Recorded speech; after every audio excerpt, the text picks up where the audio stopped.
Y bueno, ya para finalizar, casi finalizar, vámonos con la película de este podcast, la excepcional El viaje de Chihiro, o Spirit Away, o Sentu Chihiro no Kamikakushi, o La desaparición espiritual de Zen Chihiro, una película de 2001 que, por cierto, recién cumplió 12 años, pues su estreno fue en julio de aquel año, de 2001. La película dirigida por el máster de Masters, Hayao Miyazaki. Pero, y a todo esto, ¿quién es Hayao Miyazaki? ¿Quién es Hayao Miyazaki? Pues es uno de los directores más chingones en cuanto al cine de animación se refiere. Además de ilustrador y productor de anime, es un mangaka. Él nació en Tokio en enero del 41. Estudió ciencias económicas, en los 60 entró a trabajar a Toei en ese entonces y por mucho tiempo la casa más importante en cuanto a la producción de anime se refiere en Japón. Y bueno, ¿qué han hecho estos cabrones de Toei? Bueno, pues hicieron Cyborg 009, Devilman, Mazinger Z, Candy Candy, Lalabel, Sandy Bell, Dragon Ball Z, Voltron, Los Caballeros del Zodiaco, Transformers, Ninja Turtles, Dragon Quest, Sailor Moon, Dragon Ball GT, Doremi, Digimon, Chicas Superpoderosas, Mazinger contra el General Negro. Y bueno, pues ahí entró a trabajar el buen Miyazaki como intercalador, la manera antigua de hacer animación, intercalar dibujos para darle al espectador la sensación de movimiento. Ahí conoció a Isao Takahata, con quien fundaría eventualmente el estudio Ghibli. Por cierto, acabo de ver una película de Isao Takahata que a mi hija y a mí nos roqueó durísimo, llamada La tumba de las luciérnagas, que probablemente en algún momento vamos a reseñar, a recomendar aquí en este podcast. Qué gran película, la mera verdad. Y bueno, de hecho comenzó a trabajar con él, con Isao Takahata, en series como Heidi, para el estudio Suyo Enterprise, que después se convertiría en Nippon Animation por ahí de los 70s. En el 78 dirige su primera serie, Conan, el niño del futuro, una serie de 26 capítulos que marca el inicio de su carrera como director. Conseguirla en México está muy cabrón.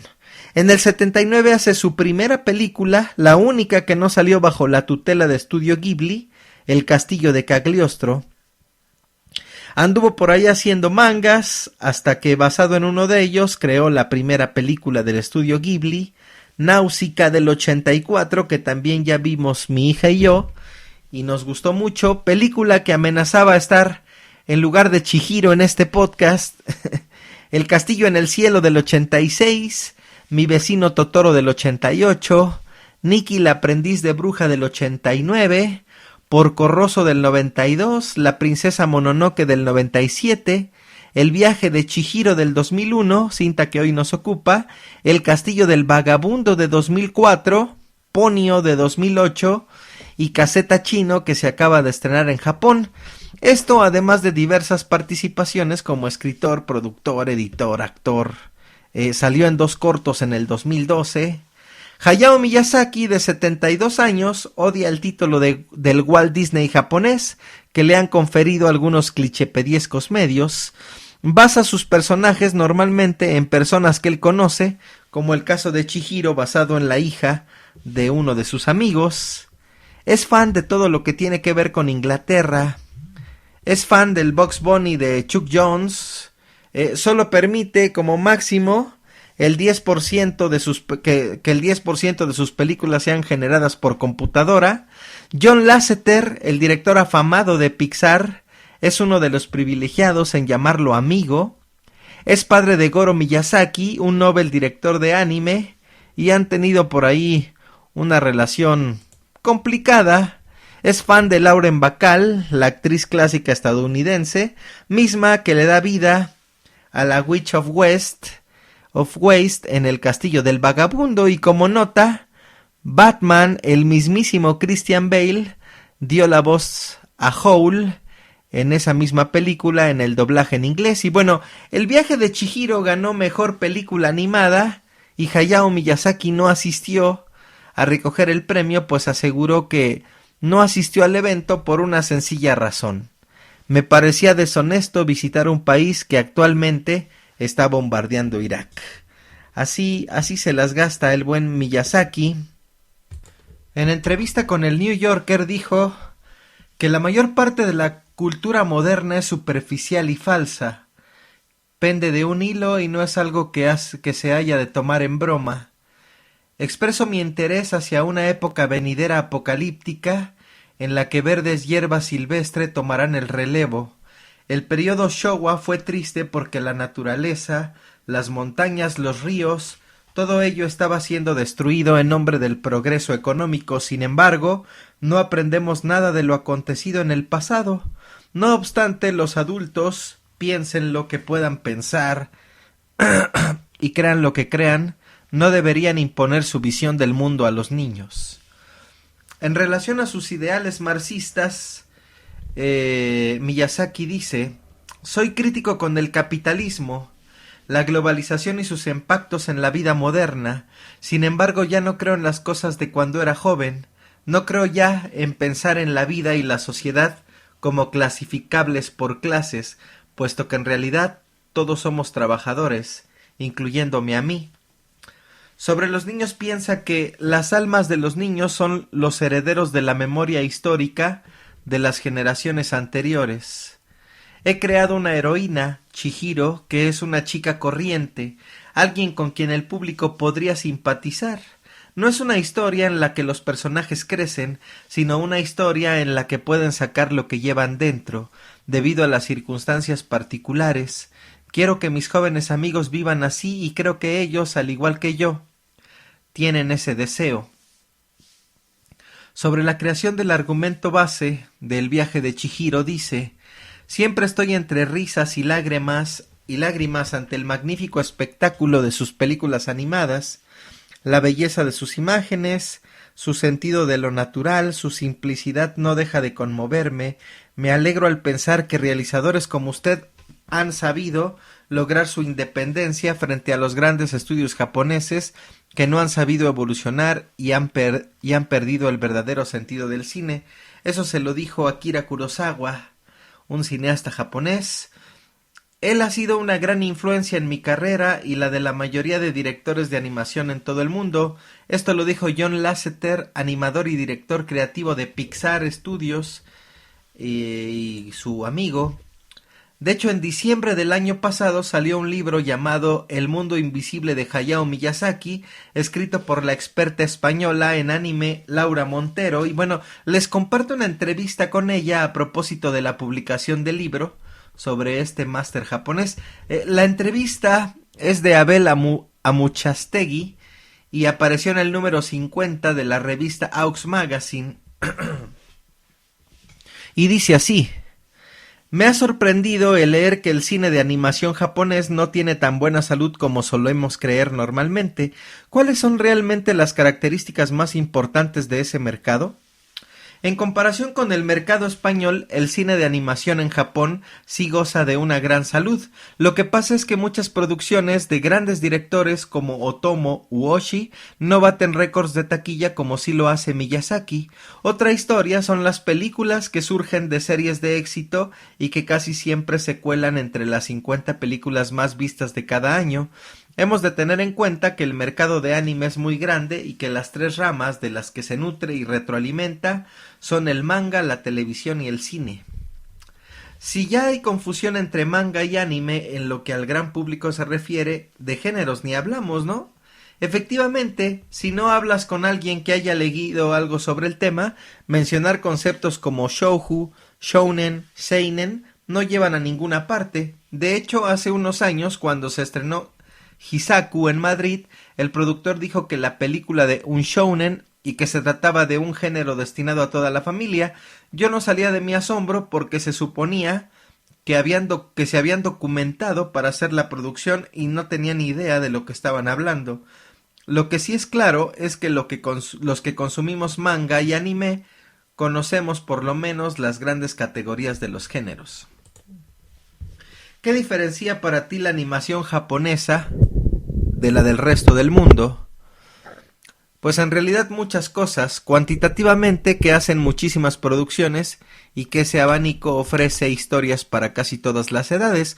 Por otro lado, que tiene unos códigos narrativos y estéticos muy característicos. La gran diferencia estriba en que la animación comercial no tiene que ser necesariamente para niños. Ese simple hecho ya crea un abismo respecto a nuestra concepción tradicional de la animación. Y a Miyazaki de otros creadores de su país. Su capacidad para hacer diseños atractivos, Totoro, Ponyo, Calcifer, su enorme imaginación, la construcción de personajes complejos que no caen en la maldad o la bondad absoluta, y el mimo y detallismo que da a cada una de sus obras. ¿Cuál es tu película preferida de Miyazaki y por qué? La princesa Mononoke es una película con una animación impresionante que narrativamente está muy emparentada con el cine clásico japonés. Es un ejemplo de que se puede contar un asunto grave y profundo a través de dibujos. ¿Qué película de Miyazaki le recomendarías a alguien que quiera adentrarse por primera vez en su cine y por qué? Esa pregunta es dificilísima. Ojalá tuviera la clave para convencer a la gente que viera animación. Para niños yo diría que Ponyo o Totoro. Los adultos son más complicados. Mi experiencia me dice que a los hombres lo que más les puede atraer es Porco Rosso, que es desde luego una película fundamental. Yo podría decirle a un adulto que viera El viaje de Chihiro, usando como argumento que es buena porque ganó un Oscar y el Oso de Oro en Berlín, pero creo que es difícil para un adulto entrar en esa película si no está relacionado con el anime. Como ves, este tema me genera más dudas que soluciones. ¿Podrías recomendarnos un trabajo desconocido en Occidente con el que saciar la curiosidad del más fiel de sus seguidores? De Miyazaki, cualquiera de los cortometrajes que exhiben en exclusiva en el Museo Ghibli de Tokio. Del resto de los directores me temo que el más fiel de los fans está al día de todos desde que tenemos internet, así que anunciar algo que no sepa un fan no estaría fácil, aunque sí hay cosas muy interesantes. No me canso de recomendar el trabajo de Mamoru Hosoda, a quien todo el mundo señala como el heredero de Miyazaki. Su película Summer Wars me parece impecable y por lo poco que he visto, Okami Kodomo no Ame Tuyoki creo que también promete muchas cosas. 3 películas de otros cineastas que no nos podamos perder: Summer Wars, La tumba de las luciérnagas, que es de las que le hablabas hace rato, y Millennium Actress. A veces parece más fácil convencer al jurado del Festival Internacional de Berlín que a los padres de uno. ¿Cómo les explico esta vez que no estoy viendo películas para niño? Es muy difícil acabar con ese prejuicio. La réplica más habitual es precisamente decir que ha ganado premios en festivales, pero si la persona ya va predispuesta a pensar que son dibujitos, poco se puede hacer. Uno de los motivos que me llevó a hacer la tesis y por consiguiente el libro de El mundo invisible de Hayao Miyazaki fue intentar hacer ver a toda esa gente que la animación es un campo vasto y rico en matices y temáticas. La animación ha sido siempre la hermana menor del cine de verdad, y supongo que esto habrá tenido mucho que ver con que se hayan publicado tan pocos libros sobre animación en castellanos. ¿Qué título nos recomendarías? Para mí el título fundamental es Dibujos en el vacío, claves del cine japonés de animación, aunque hay otros como Cine de animación japonés. Hace poco también cayó en mis manos Satoshi Kon, Guía para ver y analizar el viaje de Chihiro. No he tenido tiempos de leerlos, pero parece realmente interesante. Afortunadamente poco a poco se están consiguiendo editar series sobre el anime, algo que nos venía haciendo mucha falta. Parece que estos últimos años está habiendo cada vez más proyectos de animación europea para mayores. ¿Cómo ves la evolución de este cine? Ahora mismo, en el caso de Francia, es una industria que lleva mucho tiempo funcionando. Ellos tienen una visión de la animación muy amplia. En el caso español me alegro mucho que empiecen a aparecer películas como Chico y Rita o Arrugas. En este país tenemos que aprender que para hacer una buena película de animación, lo fundamental es tener un gran guión. Espero que con las nuevas propuestas consigamos hacer que la industria evolucione. Salvo Nocturna, una película que creo que pasó desapercibida muy injustamente, no había visto ningún avance real hasta el año pasado. ¿Qué es lo que más te atrajo de este mundo para elegirlo como motivo de estudio en tu doctorado de historia de cine? A mí la animación y la fantasía en general me han atraído mucho. Yo soy de la generación de los 80s, así que de niña pude ver todo el anime que quise. Conforme fui creciendo no perdí el interés, pero he de confesar que fue el visionado en cine de la princesa Mononoke en el 2000 lo que me animó a escribir la tesis sobre Hayao Miyazaki. ¿Cómo se explica que no haya habido antes ningún estudio en profundidad en castellano sobre Miyazaki? Bueno, hasta hace poco en el ámbito académico no había mucho interés por estudiar la animación. Han aparecido algunos textos cortos, pero investigar sobre Miyazaki pues no era tarea fácil. En español no había casi nada, salvo algunas críticas por ahí sueltas. El 90% de la documentación que he empleado para escribir el libro está en inglés, francés y japonés. Esta labor requirió muchísimo tiempo y esfuerzo y también apoyo financiero. Yo tuve la suerte de obtener una beca del Ministerio de Educación, que sin ella pues no hubiera podido terminar la investigación, ¿no? Y bueno, les dejo una pequeña entrevista que dio Hayao Miyazaki en relación precisamente al viaje de Chihiro. El viaje de Chihiro se desarrolla en una casa de baños. Es una imagen de su infancia. Completamente, al principio de la película mostramos cómo los dioses y los espíritus van a la casa de baños o yuya para relajarse. Tengo recuerdos muy nítidos de las yuyas de mi infancia. Fue en una de esas casas donde vi por primera vez una pintura occidental. También me fijé en una pequeña puerta en la principal zona de baño. Durante varias noches no pude dejar de pensar en lo que podría haber detrás de esa puerta, y desde hace muchos años quería hacer una película para explorar ese misterio. Lo he hecho más interesante al centrar la intriga en los dioses. Supongo que las divinidades japonesas, al igual que los hombres de negocios, necesitan fortalecerse en agua caliente antes de ponerse a trabajar. Por supuesto, a los dioses de la película les gustaría quedarse más tiempo, pero les obligan a salir al cabo del fin de semana. Imagino que las divinidades de hoy están muy ocupadas. ¿Dónde se inspiró para escribir sobre los dioses con tanto detalle? Desde hace miles de años en Japón creemos que los kami, dioses, y los rei, espíritus, están por todas partes, en los ríos, en los árboles, en las casas y hasta en las cocinas. Cuando se me ocurrió la idea para el viaje de Chihiro tuve que visualizar a los kami. La mayoría son fruto de mi imaginación, otros se inspiraron en el folclore japonés.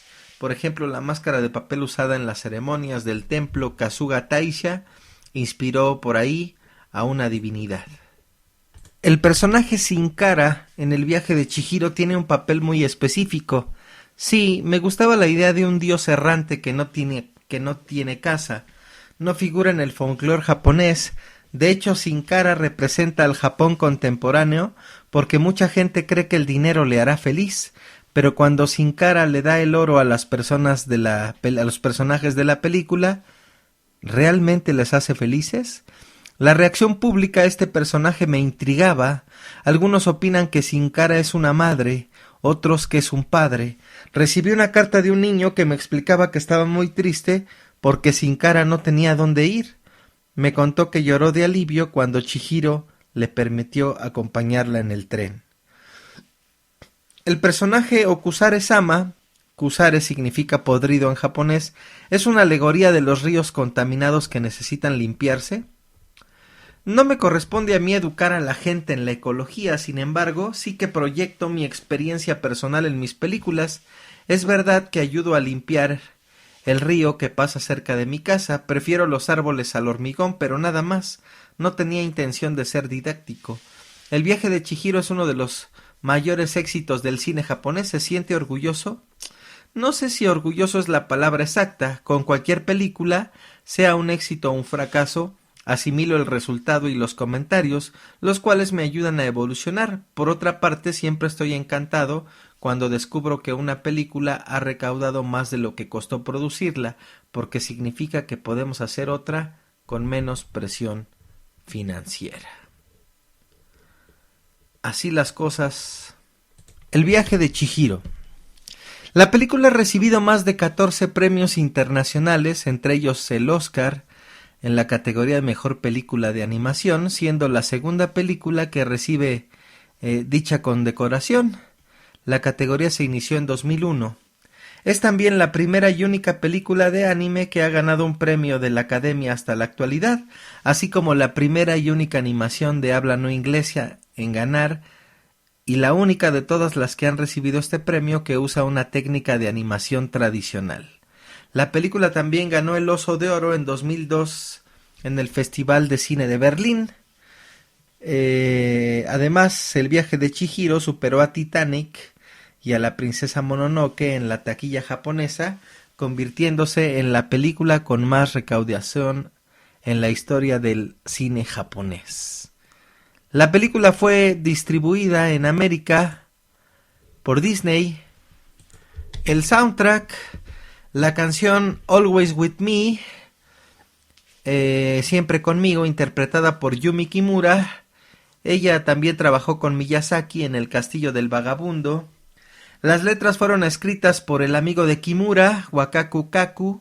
La canción estaba destinada a ser utilizada para otra película de Miyazaki, pero nunca fue publicada, Rin, el pintor de la chimenea.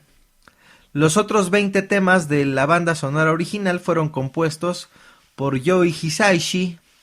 The River of That Day, El río de ese día, recibió el premio a la mejor música en la 56ª competencia de cine Mainichi. Hisaishi entregó las letras y la nueva versión de The Name of Life, que fue realizada por Ayaka Hirahara. Los demás temas los compuso Yoi Hisaishi, que en su haber ha trabajado en Náusica, en La puta, El castillo en el cielo, Mi vecino Totoro, Porco Rosso, la banda sonora del Parasite Eve, el videojuego del cual ya hablamos hace muchos podcasts, La princesa Mononoke, El castillo del vagabundo, Ponyo, etcétera, etcétera. Y bueno, pues vámonos con la película de este podcast.